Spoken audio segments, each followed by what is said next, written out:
Good morning বন্ধুরা, কেমন আছো তোমরা সবাই? আশা করি খুব ভালো আছো। আমি আমার পরিবারের সকলেই খুব ভালো আছি।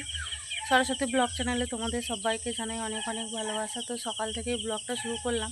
ঘরগুলো ঝাঁট দিয়ে বার করেছি, আর উঠোনটা ঝাঁট দেবো বলে। গতকালকে বৃষ্টি হয়েছে, আর দেখো উঠোনের কী অবস্থা। তো যেহেতু ধান সেদ্ধ করা হয়েছিল, ওই যে ডামটা দেখতে পাচ্ছি না, ওটাই ধান এখনও রয়েছে, সব সেদ্ধ করা হয়নি। বৃষ্টি চলে এসেছিলো বলে ওর জন্য সেদ্ধ করা হয়নি। আর ঘরের মধ্যে দেখো ধানগুলোকে ওই যে ওখানে হাওয়া খাওয়ানোর জন্য রেখে দেওয়া হয়েছে, নাহলে যেহেতু গরম নষ্ট হয়ে যাবে, একটা গন্ধ ছেড়ে যাবে, তারপরে তোমার ছাতু মতো হয়ে যাবে, সেই জন্য ওরকম করে চারিয়ে রাখা হয়েছে। আর এইগুলো আজকে সিদ্ধ করে নেবো, উঠোনগুলো ঝাঁট দেবো বলে। উঠোনটা ঝাঁট দেওয়া হয়নি, উঠোনটা ঝাঁট দিয়ে নেবো। বাসনগুলোকে কলতলায় বার করে রেখেছি, উঠোনগুলো ঝাঁট দিয়ে বাসনগুলো মেজে নেবো, আর ঘরদোরগুলো লাতা দিয়ে নেবো।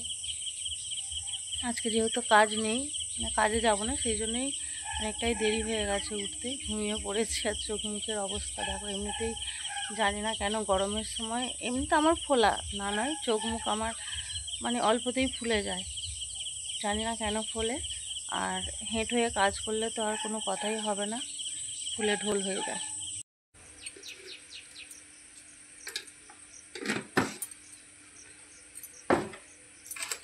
তো চা বসিয়ে দিয়েছি। আর এই যে ছেলেটাকে দোকানে পাঠিয়েছিলাম, বিস্কুট ছিল না, ওর জন্য বিস্কুট আর এক প্যাকেট দুধ নিয়ে এসছে। দুধ চা হবে আজকে। সসটাকে খেয়ে ছেলেটা এখানে রেখে দিয়েছি, এটা কাটি এখন।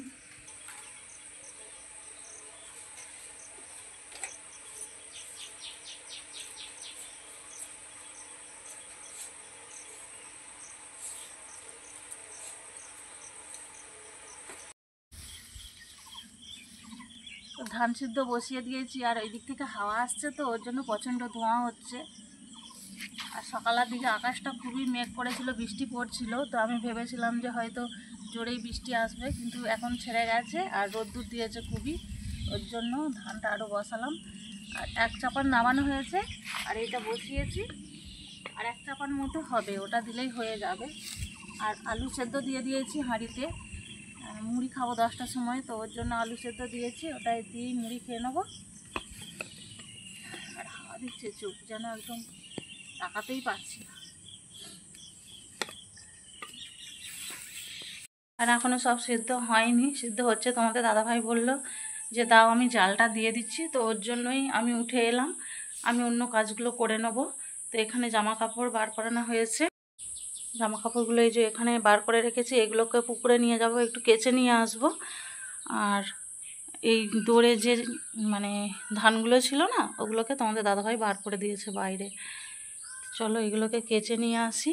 আমি বাটিতে মুড়ি নিয়ে নিয়েছি, আর আলুগুলো সিদ্ধ করতে দিয়েছিলাম, সেই আলুগুলোকে ছাড়িয়ে নিয়েছি, 3টে আলু নিয়েছি, আর অল্প তেল আর নুন দিয়ে এটা দিয়ে মুড়ি খাবো। এখন খিদে পেয়ে গেছে। ধানগুলো ওই যে ওখানে রোদ্রে দিয়ে দিয়েছে, আর প্রচণ্ড রোদ দিয়েছে। তো মুড়িটা খেয়ে নিই, খেয়ে নিয়ে রান্নার দিকে যাব।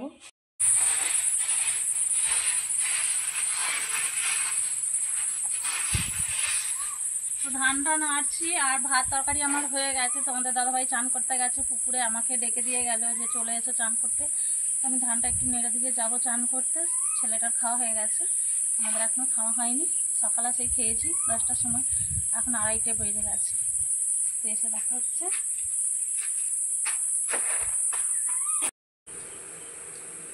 তো ভাত বাড়তে চলে এসেছি বন্ধুরা, চান করে চান করে এসেছি আর কি। চান করে এসে ভাত বাড়ছি, ভাত খাবো।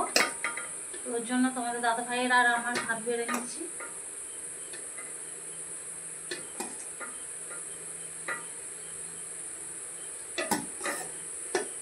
এই দেখো বন্ধু, কি সুন্দর জায়গাটা, ভালো না?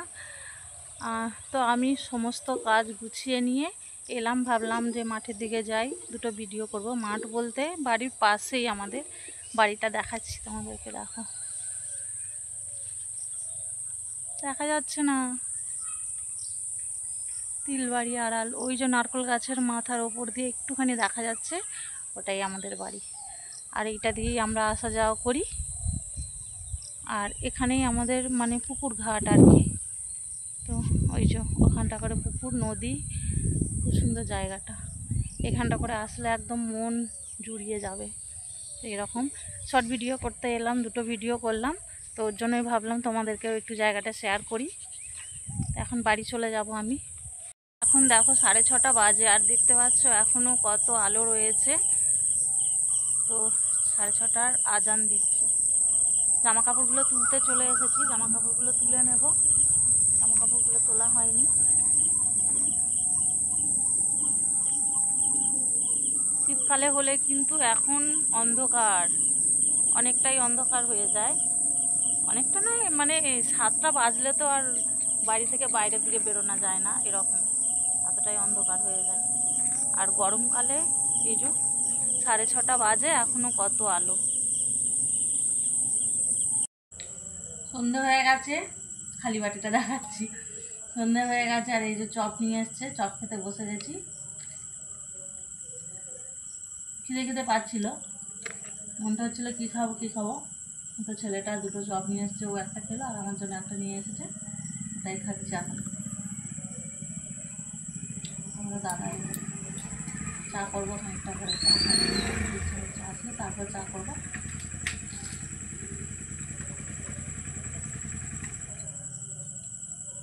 দাদাভাই এলো, এখন আবার চপ নিয়ে ফুচকা নিয়ে এসছে। চপটা খেতে বসেছি রে, আর দেখছি ফুচকা নিয়ে এসছে। এই যে এটা কি আছে, পকোড়া আছে, পকোড়া নিয়ে এসছে।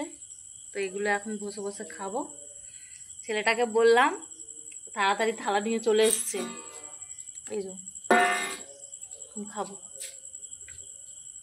চপটাই এখনো খাওয়া হয়নি। চলো বাটি নিয়ে সবটা।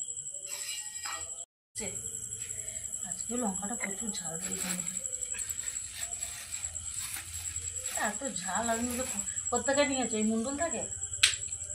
প্রচুর ঝাল দেয়, আমার এত ঝাল ভাল লাগে না। এই যে পকোড়া নিয়ে এসছে, পকোড়াটা ভালো আছে। এই যে সস, প্লেটটা সাজিয়ে নিয়ে এসছে। তোমাদের দাদাভাই নিয়ে আসে, কিন্তু ও খায় না। আমি খাবো, ছোটটা খাবে, আর বড়টা আসবে বড়টার জন্য।